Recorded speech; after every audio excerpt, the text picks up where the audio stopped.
Hi guys, welcome back to my YouTube channel. If you're new here, you're welcome, and if you're a returning subscriber, you're welcome as well. So in today's video, we are going to learn how to cut a kimono jacket. Okay, so if this is something you love to learn, kindly watch this video to the end and make sure you subscribe to my channel. So let's get right into the video. So I'm going to be using 2 yards of fabric. Okay, this particular one I'm using 2 yards, and this other one I'll be using it for the neck and also for the arm opening.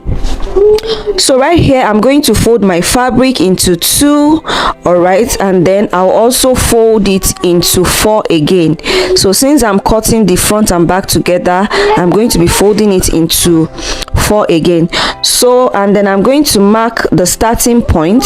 So from the starting point, I'll go ahead now and mark my 3 inches for the neck width.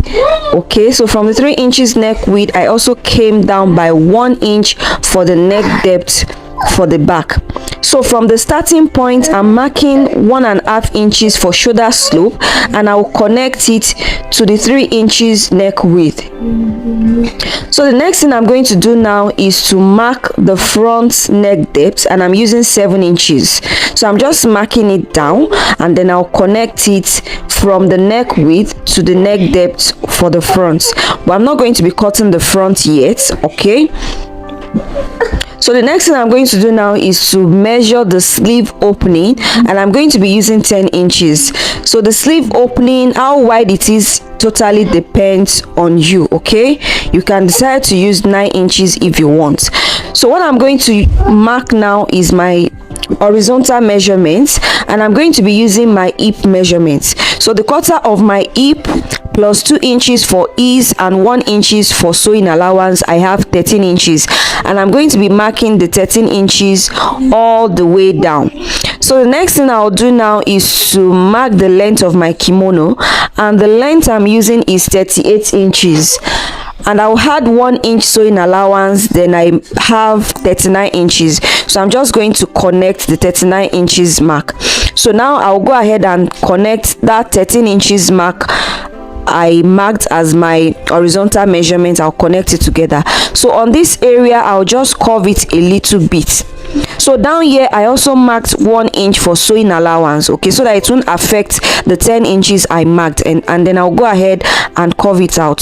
So on this side, I'm taking 1/2 inch, and then I'll connect the 1/2 inch from the shoulder line to the down part of that place. Okay, you connect that 1/2 inch so that you won't have excess at the lower part of this kimono when you wear it. Okay, so that you won't have excess at that opening area. So that was why I take off 1/2 inch. So I'll go ahead now and start cutting all of this out.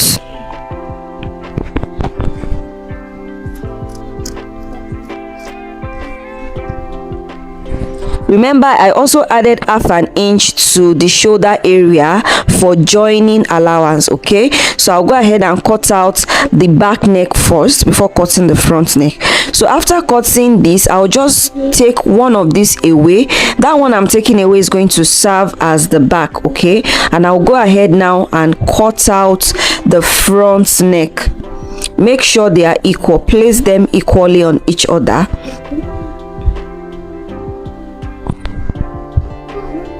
So once that is done, I'm just trying to connect the front neck properly, and then I'll go ahead now and cut it out.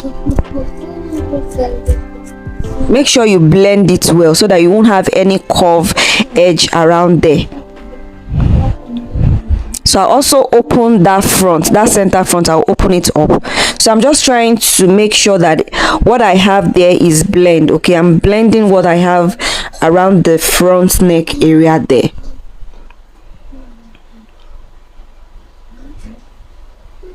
So this is all about this kimono. It's very easy to make. Okay, there is not too much cutting and anything. Okay, very easy to make.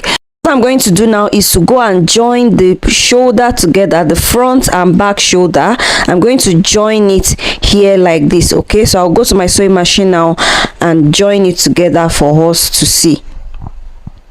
So guys, I've gone ahead to join the front and back shoulder together, as you can see. So the next thing is to cut out the band that I'm going to be fixing at the sleeve opening and also at the neck. So what I'm going to do is to measure the sleeve opening. Okay, so on fold now I have 10 inches, so when I open it up I will have 20 inches. Okay, so that means the length of the band I'm going to cut is going to be 20 inches and the width is going to be 2 inches, but I'm going to be adding half an inch allowance and then I'll have 2.5. But because it's a band and the band has to be on fold, so I'll be cutting 5 inches. So when I fold it together I will have 2.5. Now for the neck, I'll go ahead and measure all around, from the lower part all around the neck down to the other parts of this jacket. Okay, so the measurement I have is 88 inches.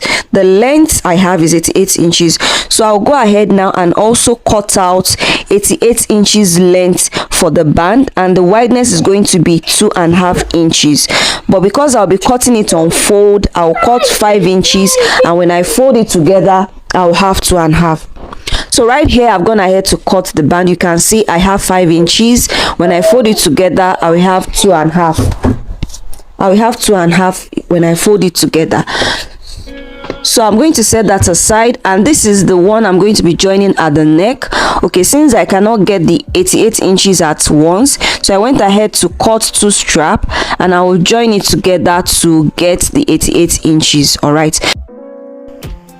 So guys, this is the final look of the jacket and this is looking beautiful. Thank you for watching this video to the end, and make sure you subscribe to my channel, like and share this video. Okay, I'll see you guys in my next video.